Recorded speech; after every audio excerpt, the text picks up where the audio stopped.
do you have experience with the impact of fasting and plant-based eating on Lyme disease? I do. I just wanted to finish that one thing I forgot to mention in the earlier gentleman's question was about hypothyroidism. And hypothyroidism, as I mentioned, is often associated with the HLA-DQ gene. And you're not going to change the genetic predisposition. And if a person's been on thyroid replacement for many years, you may not be able to completely get them off thyroid replacement therapy either. But if it's new onset hypothyroidism or unmedicated, oftentimes we can see normalization.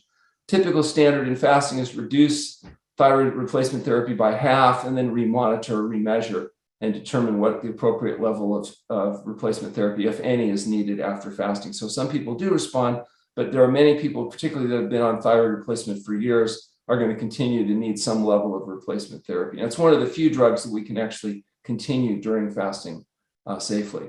As far as Lyme disease, we are in an area that's endemic to Lyme in Northern California. So we've seen lots of patients with acute Lyme disease and chronic Lyme disease. And they're managed very differently. With acute Lyme disease, much like syphilis, this is a spirochetal disease and is responsive to antibiotic therapy. If you do 10 or 20 days of doxycycline, you can often nip it in the bud, so to speak, early on, and then treat the person for the consequences of the antibiotics after that to reestablish normal gut flora. However, what we treat the most of is chronic Lyme disease. And this is Lyme disease that was not detected early and treated effectively, or they've been on IV antibiotics for years and now they've got a wiped out microbiome as a consequence of their treatment. The Lyme itself may be gone, but the consequences remain. And it manifests very much like autoimmune disease. In fact, many people that think they have chronic Lyme actually may have had Lyme at some point, but now they have autoimmune disease. And then they take more antibiotics and they feel better because the antibiotics have an immunosuppressive effect. So it shuts down the immune system a bit, but it's not actually resolving a problem because the problem is no longer the Lyme, but either associated infections with other organisms, or it's just an autoimmune response itself. And those patients often respond dramatically well. Like all autoimmune patients often respond well to fasting. So we do the fasting, get them on the diet, hope that's sufficient at resolving the issue. If it's acute onset Lyme, then we might use more conventional treatment initially until the acute infection is resolved, so as we don't need to deal with these chronic issues down term. I'd also like to say a related condition, interestingly enough, is long COVID. So we're getting large numbers of people now that got COVID, recovered from COVID, but still have residual symptoms of brain fog, fatigue, neurological symptoms, chronic pain, just terrible, much like you see in chronic Lyme disease. And interestingly enough, we have the first report that'll be coming out. This was on a nurse that had a 2-year history of long COVID that underwent 40 days water fast resolution of the condition. And what's unique in this case, not just clinically resolving all the symptoms, but we had research markers done, detailed blood values done that were extremely out of line before, consistent with chronic Lyme or chronic long COVID. And now we have post-fasting and follow-up lab, and we're able to show the changes that occur. And so we'll be looking to publish that case hopefully shortly. I think May 1st we get our follow-up data. Hopefully it'll be as consistently good as it was short term. And in which case that'll open up a new option for people to consider with long COVID or chronic Lyme disease. Thanks very much for that, Doctor. And up next, we're going to bring in Stephen V. Welcome, Stephen. Thank you. I've followed you on the internet for years, Doctor, and I'm very impressed with you and Dr. Doug Lyle and Chef AJ. And I'm from Buffalo, so I don't know if I'll ever make it out there, but recently I was interested in the fasting, but I did the Prolon. I did the Prolon 3 times. I've done 3 cycles with my friend Hillary.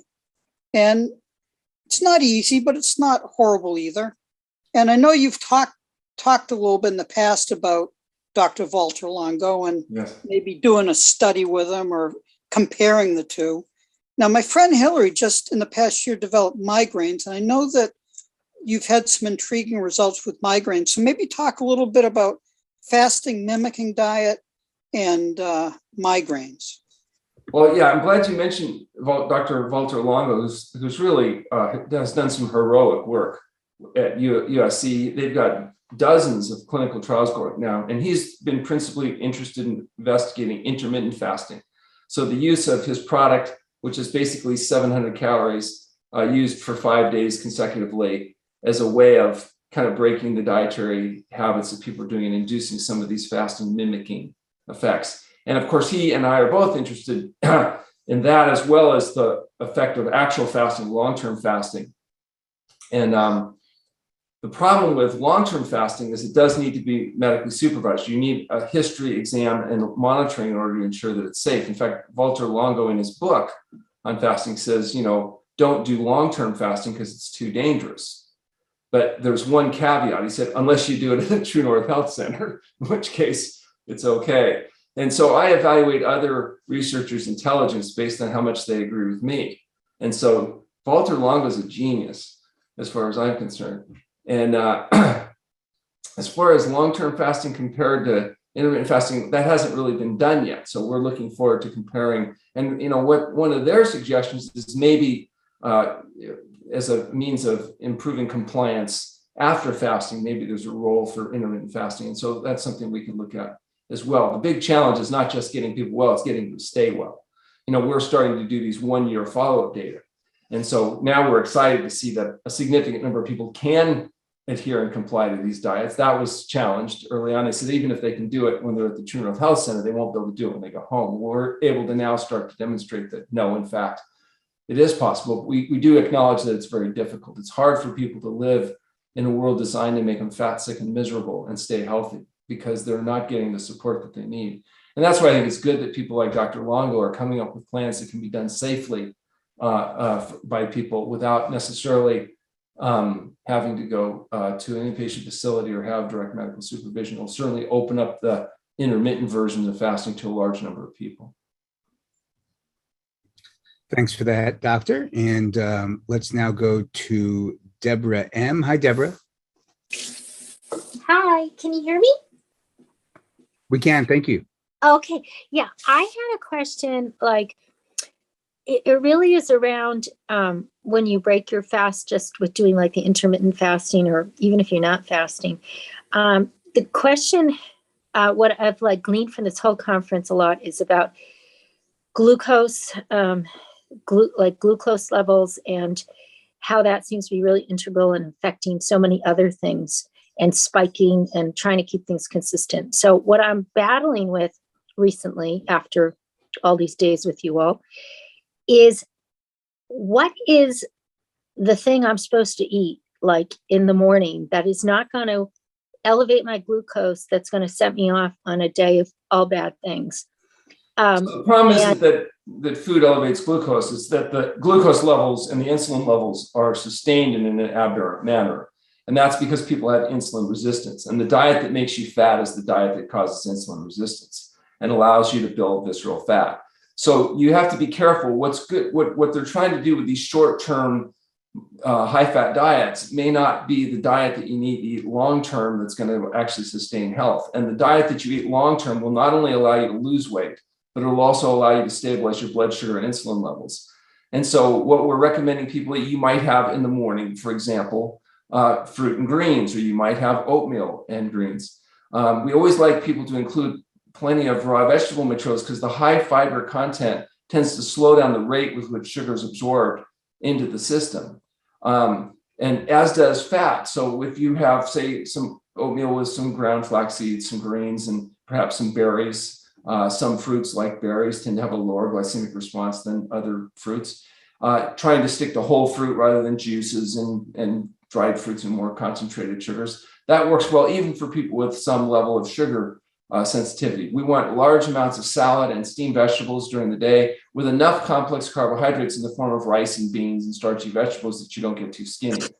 We're looking for an ounce of nuts or seeds a day, avoiding meat, fish, fowl, eggs, dairy products, oil, salt, and sugar. That ends up with a diet that's around 10% of calories from protein about 15 to 18% of calories from fat, with the balance coming from complex carbohydrates that tend to absorb at a much more stable rate than the refined carbohydrates that make up 86% of the carbohydrates that most people eat in the diet. Most carbohydrates are flour products and sugar products. We all agree you need to eliminate that. But what we don't agree is that necessarily the healthiest long-term diet would be very high in fat and eliminating the main primary fuel that humans are designed to burn, which is complex carbohydrates. And that's, where there's a difference between the approach that we take, other people take. But what I would say is that, all of us, it's incumbent upon all of us that are making these claims to prove it. So look at the outcome data.